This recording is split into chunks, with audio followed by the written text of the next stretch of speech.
మీరు 36 ఏళ్ళుగా చూసిన ఫ్యామిలీ వేరే, మిమ్మల్ని 36 ఏళ్ళుగా చూస్తున్న వాళ్ళు ఉన్నారు కదా. ఉన్నారు కదా, వాళ్ళంతా- ఎగ్జాక్ట్లీ సార్. వావ్, హౌ వాళ్ళంతా ఉన్నారు స్వీట్, కాబట్టి చాలా వాళ్ళంతా- మంచి మాట మాట్లాడారు. వాళ్ళంతా మిమ్మల్ని ఎలా Yes. ఉంటారు చూస్తున్నారు కాబట్టి చూస్తున్నారు కనుక తీసుకోలేకపోయారు ఇదంతా. వాళ్ళు నాకు సపోర్టుగా నిలబడ్డారు సార్. ఈ రోజు నేను ఇంత క్లీన్ చిట్ తో వచ్చి మీ ముందు కూర్చున్నానంటే వాళ్ళందరి ఆశీర్వాదం Blessings సార్, కూడా, వాళ్ళందరి బ్లెస్సింగ్స్. ప్రతి గుళ్ళో ప్రతి రోజు వాళ్ళు పడుకున్నప్పుడు అయ్యో మా హేమ్కి ఇలా జరిగింది అని అనుకుంటారు చూడండి, అది నాకు బ్లెస్సింగ్ సార్, అంతే కదా, పాజిటివ్ వైబ్ అది. Positive vibe. ఇప్పుడు నేను వాళ్ళ కోసం మళ్ళీ సినిమాలు చేయాలనుకుంటున్నా. స్టార్ట్ చేస్తారు, ఉన్నాయి అవకాశం. నేను ట్రై చేయలేదు సార్. ఇప్పుడు మొన్నే కేసు క్వాష్ అయింది కదా, ఇది అయ్యే వరకు నేను ఎవరిని కలవాలనుకోలేదు సార్. నాకు ఒక గిల్ట్ ఉండిపోయింది, ఎవరు నన్ను ఏమనలా, నాకు ఉండిపోయింది, నా మనసులో ఉండిపోయింది. ఇది అయిపోయిన తర్వాత వెళ్ళి కలుద్దాం అనుకున్నాను, ఇది అయిపోయింది. ఈ లోపల మదర్కి ఇలా జరిగింది. ఇంకొక 27th అమ్మది ఈ కర్మ, పెద్ద కర్మ ఉంది, అది అయిపోయిన తర్వాత అప్పుడు మెల్లిగా స్టార్ట్ చేస్తాను. ఓకే, సినిమాలేనా మళ్ళీ పాలిటిక్స్? పాలిటిక్స్ ఇప్పుడు అప్పుడే లేదండి. నేను నిజంగానే చిల్ అవుతున్నాను సార్. నేను చిల్ అవుతున్నాను అన్నది పెద్ద బూతులాగా వేశారు. ఏం సార్, నేను మనిషిని కాదా? నేను నా చిన్నప్పటి నుంచి, నేను 14 years అప్పటి నుంచి సార్, షూటింగ్, ఇల్లు, వంట చేసుకోవడం, ఇల్లుకి సర్దుకోవడం, మా హస్బెండ్ చూసుకోవడం, నా కూతుర్ని చూసుకోవడం, నా లైఫ్లో ఇదే ఉంది సార్. ఏదైనా ఉంటే గుడి, ఇవి తప్ప నా లైఫ్లో ఏమీ లేదు. నేను తిరిగి చూస్తే ఒంటరిగా నేను చేసింది ఏమీ లేదు. సో నాకు ఇప్పుడు నేను చిల్లవాలనిపించింది. నాకు 4 చోట్లకి వెళ్తున్నాను, నేను పార్టీలకు వెళ్తున్నాను, నేను పూజలు చేసుకుంటున్నాను, మనుషులతో ఫ్రెండ్షిప్ చేసుకుంటున్నాను, అలాగే నాకు ఇష్టమైన డ్రెస్ వేసుకుంటున్నాను, నాకు ఇష్టమైన చోటుకి వెళ్తున్నాను. నేను చిల్ అవడం తప్ప, చిల్ అవుతున్న ఉడిగి అని చెప్పి ఆడి కన్నడలోని వాళ్ళు ఇష్టం వచ్చినట్టు వాళ్ళ న్యూస్ వీళ్ళకి ఇచ్చారని వీళ్ళు, చిల్ అనేవాడు అంత బూతా సార్. మరి ఎందుకు సార్ వీళ్ళు అలాగా? సో ఇప్పుడు కూడా చెప్తున్నా, నేను మూవీస్ యాక్ట్ చేస్తాను, నేను నా లైఫ్ ఇంకొన్ని రోజులు చిల్ అవ్వాలనుకుంటున్నాను సార్. చాలా టెన్షన్ తీసుకున్నాను సార్ నేను నా లైఫ్లో, చాలా టెన్షన్ తీసుకున్నాను. అంటే ఈ విషయం కాకుండా మామూలు నా బిడ్డను పెంచుకోవడం విషయంలో అవనండి, షూటింగ్స్ విషయంలో చాలా చాలా కష్టపడ్డాను. అంటే ఆపర్చునిటీలు వచ్చినాయి, నేను యాక్ట్ చేస్తూ ఉన్నా.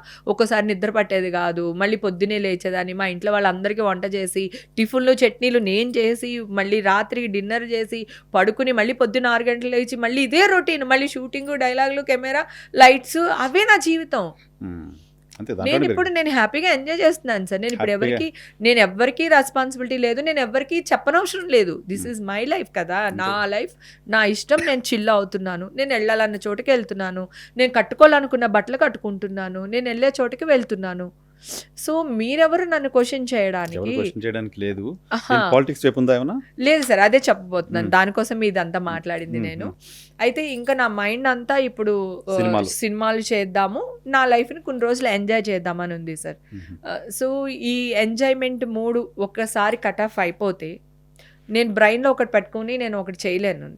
సో నేను ఇప్పుడు ఈ మూడ్లోనే ఉన్నాను.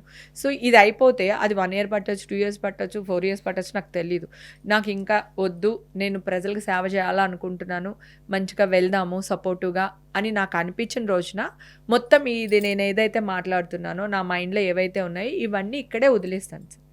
వదిలేసి ప్రజల్లోకి, ప్రజల బాధలు పంచుకోవడానికి, ప్రజల సుఖాల్లో నేను సుఖంగా ఉండడానికి, వాళ్ళతో పాటు వాళ్ళతో మమేకం అయిపోవాలి, ఇంకా 100% వాళ్ళకి అంకితం అయిపోవాలి.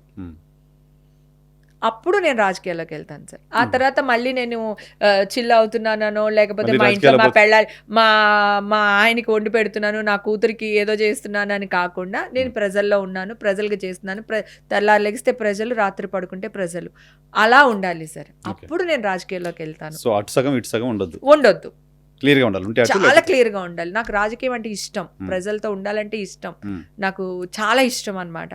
కానీ ఇప్పుడు నా మైండ్, నా మనసు అది చెప్పట్లేదు. నాకు అది ఆ మైండ్ సెట్ లో లేను. సినిమాలు చేస్తూ రాజకీయాలు కూడా చేస్తుంటారు, చాలా మంది చేస్తుంటారు. నేను నా లైఫ్ ఎంజాయ్ చేయాలనుకుంటున్నాను కదా సార్. నేను అమెరికా వెళ్దాం అనుకుంటున్నాను, ఏమో 1 year అవ్వచ్చు, 3 years అవ్వచ్చు, 2 years అవ్వచ్చు. నా మైండ్ సెట్ నాకు ఇప్పుడు, నేను గోవా వెళ్ళాలనుకున్నాను, వెళ్ళిపోతాను. అమెరికా వెళ్ళాలని వెళ్ళిపోతున్నాను. నేను ఇంకెక్కడికైనా వెళ్ళాలి, ఇప్పుడు కాశీ వెళ్ళాలనుకున్నాను, వెళ్ళిపోతా. కేదార్నాథ్ వెళ్ళాలని ఉంది, ఎప్పటి నుంచో నాకు కేదార్నాథ్ వెళ్ళాలని ఉంది. ఎక్స్ప్లోర్, నా ఇష్టం కదా, నా ఇష్టం. నేను ఇది తినాలని ఉంది, ఇది తాగాలని ఉంది, వీళ్ళకి గిల్లాలని ఉంది, ఏదైనా సరే, ఎనీథింగ్ ఏదైనా సరే, అంటే నేను చెప్పేది ఏంటంటే ఎనీథింగ్ అనమాట. మీరు నాకు ఇప్పుడు చెట్లు ఎక్కడం ఇష్టము, గోడలు దూకడం ఇష్టము. నేను మా ఏమంటారు రాజోల్లో ఉన్నప్పుడు పక్కల పొలాల్లో అన్ని కట్ చేసేసుకుని మా ఇంటికి తీసుకొచ్చేసేదాన్ని. తర్వాత మా అమ్మ నాన్న సర్దుకునే వాళ్ళు, అవన్నీ మనకు సంబంధం లేదండి. అట్లా మా అక్క చెల్లెలతో తిరగడం ఇష్టము. ఇప్పుడు నేను ఫ్రెండ్స్ తో తిరుగుతున్నాను చాలా మంది. సో అలా ఇప్పుడు ఆ మూడ్ లో ఉన్నాను అంటున్నా. చిల్ మూడ్ ఇప్పుడు. ఈ మూడ్ నుంచి నేను ఎప్పుడు బయటపడతానో తెలియదు సార్. అది బయటపడిన రోజున ఫుల్ హార్టెడ్గా 100% మూవీస్కి దీనికి ఇది అవుతాను. నేను ఇప్పుడు ప్రస్తుతానికి మూవీస్ మీద మాత్రమే ఫోకస్ చేస్తున్నా. మూవీస్ చేస్తూ నా లైఫ్ని ఎంజాయ్ చేస్తాను. ఎప్పుడైతే నాకు ఇంకా వద్దు, నాకు ఇంకెక్కడికి వెళ్ళొద్దు, నేను రాజకీయాల్లో ప్రజలతో ఉండిపోదామని నా మనసుకు అనిపించినప్పుడు వెంకటేశ్వర స్వామి దగ్గరికి వెళ్ళి నేను ఇంక ఇవన్నీ క్లోజ్ చేస్తున్నాను. మూవీస్ కూడా చేస్తా లేదంటే లేదు, కానీ నేను పక్కాగా ప్రజాసేవకి వెళ్తున్నాను, నీ ఆశీర్వాదం ఇమ్మని చెప్పి వెంకటేశ్వర స్వామి గుడిలో మాట ఇచ్చేసి నేను వెళ్ళిపోతా జనాల్లోకి. ఇంకా వాళ్ళతోనే ఇల్లు అక్కడే, నేను ఏ ఊర్లో ఉంటే ఆ ఊర్లో ఆ జనాల మధ్యలో వాళ్ళతోనే ఇంకా ఫుల్ ప్లెడ్జ్డ్గా అనమాట. తప్పకుండా అండి. ఏమో జైలుకి వెళ్ళిన వాళ్ళు ఎంత చాలా గొప్ప గొప్ప వాళ్ళు అయ్యారంట. నేనా 3 days ఉన్నాను సార్. 4th day చాలా బాగుంది సార్. వాళ్ళు చాలా బాగా చూసుకున్నాను నన్ను. నేను యాక్టర్ సార్, ఐఎమ్ యాక్ట్రెస్.